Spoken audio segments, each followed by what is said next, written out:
Muy buen día. Somos el equipo 8 y venimos hablando de las transformaciones lineales. Buenos días, buenas tardes o buenas noches. Mi nombre es Orlando Gutiérrez García y yo junto con mi compañero Víctor les hablaremos acerca de las transformaciones lineales. Las transformaciones lineales intervienen en muchas situaciones en matemáticas y son algunas de las funciones más importantes. En geometría modelan las simetrías de un objeto. En álgebra se pueden usar para representar ecuaciones. En análisis sirven para aproximar localmente funciones, por ejemplo. Sean V y W espacios vectoriales sobre un mismo cuerpo K, una función T de V en W transforma vectores de V en vectores de W y pondremos condiciones para que T presente las operaciones de suma de vectores y multiplicación por escalar. Esto es, que sea equivalente sumar y multiplicar por escalar las preimágenes de V como las imágenes en W. Aplicación de las transformaciones lineales. Graficar un conjunto de puntos en otro es lo que se conoce como transformación lineal de un conjunto de puntos. Existen ciertas propiedades básicas de las transformaciones lineales, las cuales, si son tomadas en cuenta y aplicadas al momento de resolver un problema, pueden reducirlo a un problema mucho más simple. La notación general utilizada para una transformación lineal es TRN. Transformaciones lineales. Las transformaciones lineales forman un hilo que se entreteje en la tela de este texto.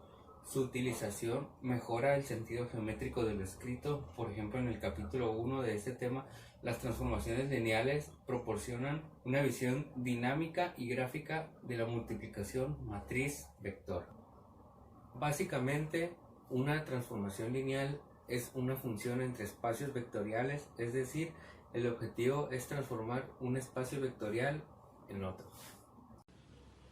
¿Qué son las transformaciones lineales? Son funciones y tratan sobre los espacios vectoriales que son compatibles con las estructuras de estos espacios.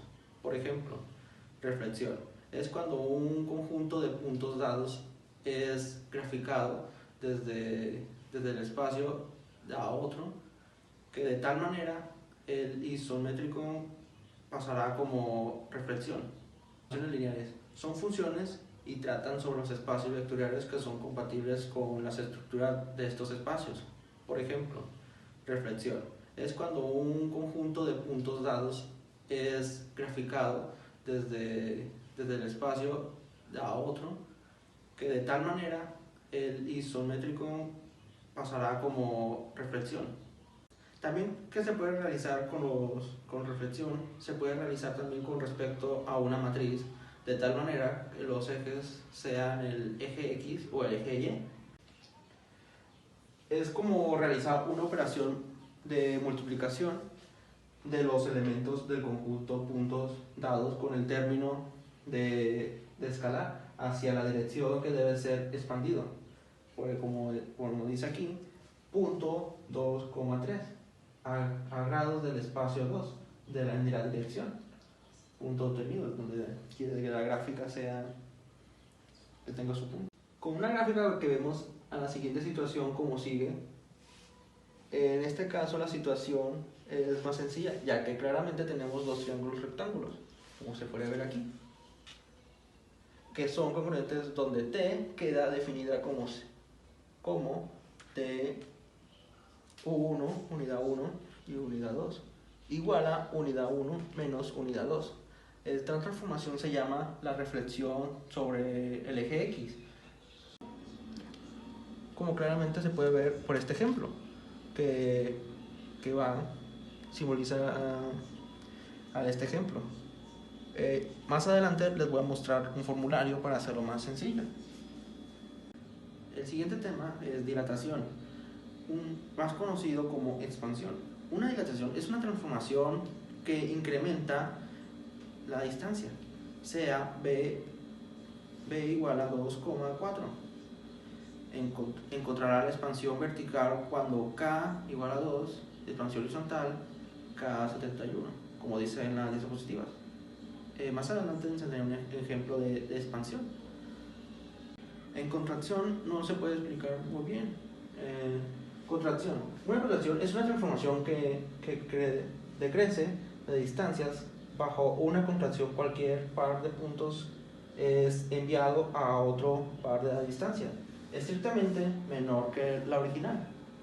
Sea B igual a 2,4, encontrará la contracción cuando K y un medio, haciendo la gráfica punto disminuye el eje horizontal, disminuye en la gráfica. Y por último, rotación. El término rotación tiene dos significados. La rotación de un objetivo puede ser realizada con respecto al eje dado o al mismo eje. La rotación se puede realizar para un cierto grado, el cual es expresado en una forma de un ángulo, como se puede ver aquí en la gráfica, donde se puede ver cómo se puede ver aquí el ángulo es igual a 120 grados. Se da dependiendo del ángulo que quieras sacar. Acá, por ejemplo, pusimos la coordenada de 3,4, como sale en la operación. Va a haber una operación más adelante, va a ser el ejemplo que voy a explicar. Ahora, como siguiente, vamos a hacer un ejemplo de reflexión y expansión. Y por último haremos uno de rotación, para tener más claro cómo podemos trabajar con esas operaciones. Ahora, como siguiente, vamos a hacer esta operación. Aquí, como dice la fórmula detalladamente de la reflexión, vamos a sustituir lo que dice esta matriz. Acá vamos a iniciar igual a, sustituyendo, vamos a poner paréntesis para hacer la multiplicación. Entonces este va a sustituir a estos, mientras la de abajo va a sustituir a los de estos. Y ya cuando lo llegamos sustituido, vamos a resolverlo. Queda resultado de menos 3 a 4. Si quieren pueden hacerlo en su cuaderno, si no tienen problema, si no entendieron bien. Aquí en dilatación o expansión, como expliqué anteriormente, iba a enseñarles una fórmula. Esta es la fórmula, o esta. Se hace completamente igual. Se puede cambiar de posición de C, que es cualquier número. Acá cambia para acá abajo, pero no altera no altera el resultado. Acá, por ejemplo, podemos ver que las son ambas C. Puede ser así, no importa el orden o si son 2C. Acá, como dice el ejemplo 2, de 9001. Aquí vamos a multiplicar, como acá dice la fórmula, x multiplicar a c, ya da resultado a menos 27. Y acá, como podemos ver que y multiplica a 1, va a dar resultado 20. Y aquí, como hicimos la gráfica, la dilatación hará que se expanda. Ahora, como siguiente, seguimos con rotación. Aquí podemos ver que un ejemplo que sacamos, sea un B igual a 3,4, aplica la rotación. Y aquí podemos ver un ejemplo claro. Será lo mismo que hicimos en reflexión. Será multiplicar cada producto. Ahora, como siguiente, les voy a mostrar cómo puedan quedar los resultados. Aquí podemos ver como resultado que quedó menos 4.66 y acá abajo 0.6. Y aquí podemos ver la gráfica, cómo quedaría el problema. Aquí quedó el resultado y aquí está el resultado, el original, que era 3,4. Y aquí podemos ver cómo usó teta 120 grados, que lo separa. Y por esto damos concluido las transformaciones lineales. Espero que lo hayan comprendido y espero que haya sido de su agrado. Muchas gracias.